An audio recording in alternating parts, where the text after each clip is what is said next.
as times or moments that they're able to show what they've learned and to use the principles that they've learned.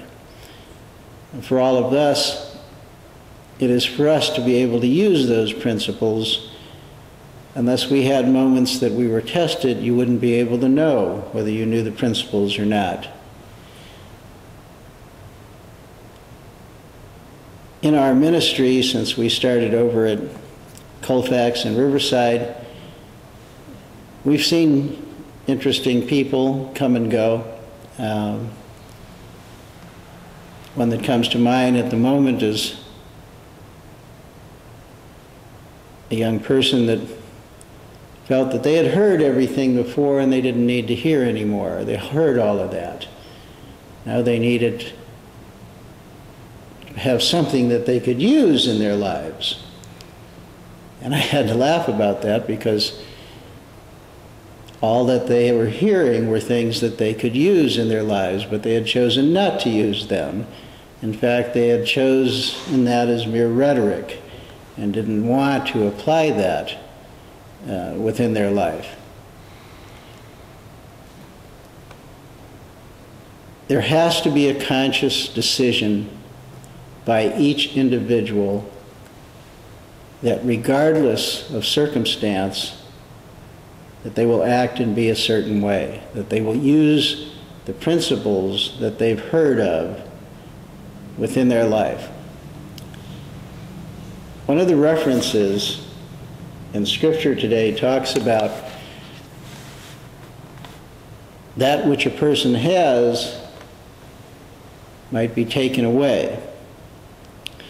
And Dr. Bissell explained to us that the reference there had to do with understanding.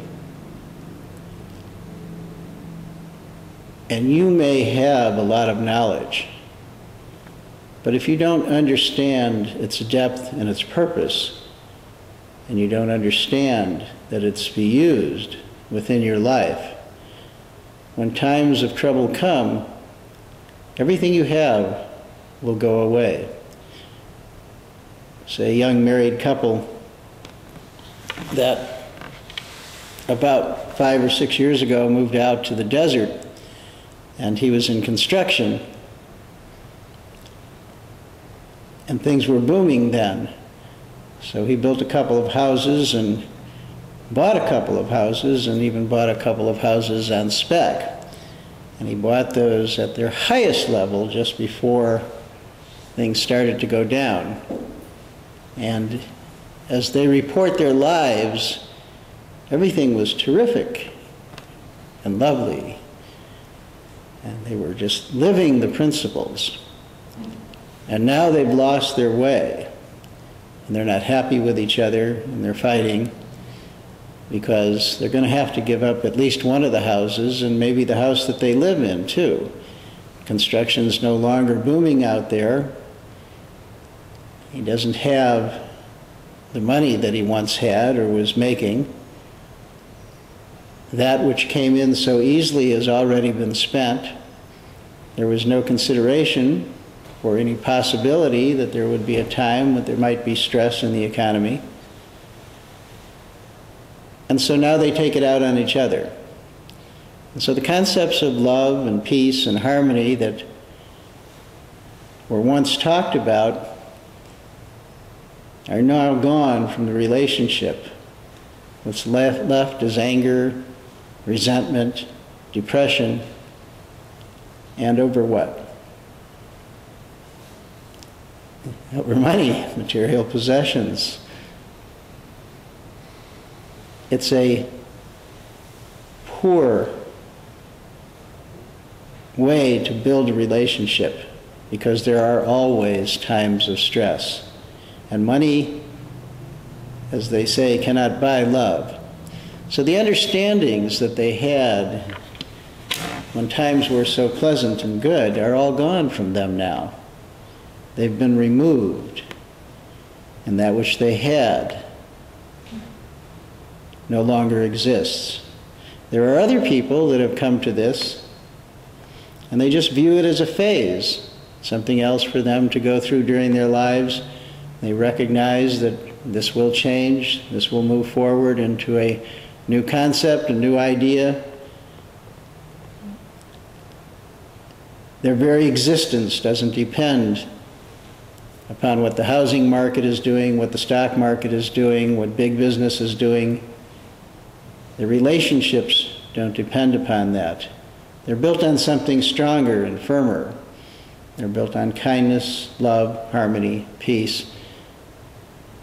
In fact, for those people, there's not much of a discussion about what's going on in the world. They don't pay that much attention to it. Their lives continue to go on. And they seem relatively unaffected by it. And if they have to do without something, they do without it. And it's no big bother to them. They don't care if they don't have to buy the latest car. It doesn't matter to them. It doesn't matter to them if they have to move to another place. They look forward to what's coming next in their life. What's happening with them is their understanding is increasing. It's growing, and they become stronger, better individuals as a result of it. Individuals that are able to withstand the stormy, strife-like periods that upset most people. And as they go on in life, they approach things with new calmness, and they're able to bring that to others. At this particular juncture, it's for all of us to take a look at what's going on in our world and see how we're reacting to it.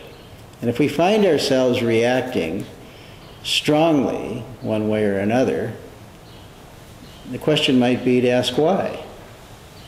Why are things that are going on upsetting you or changing your equilibrium so that all of a sudden you feel uncomfortable, ill at ease, depressed? Matthew was interesting sometime during the past week. He said, have you ever had that experience that all of a sudden the depression was gone? Just gone. Everything was okay. How does that happen?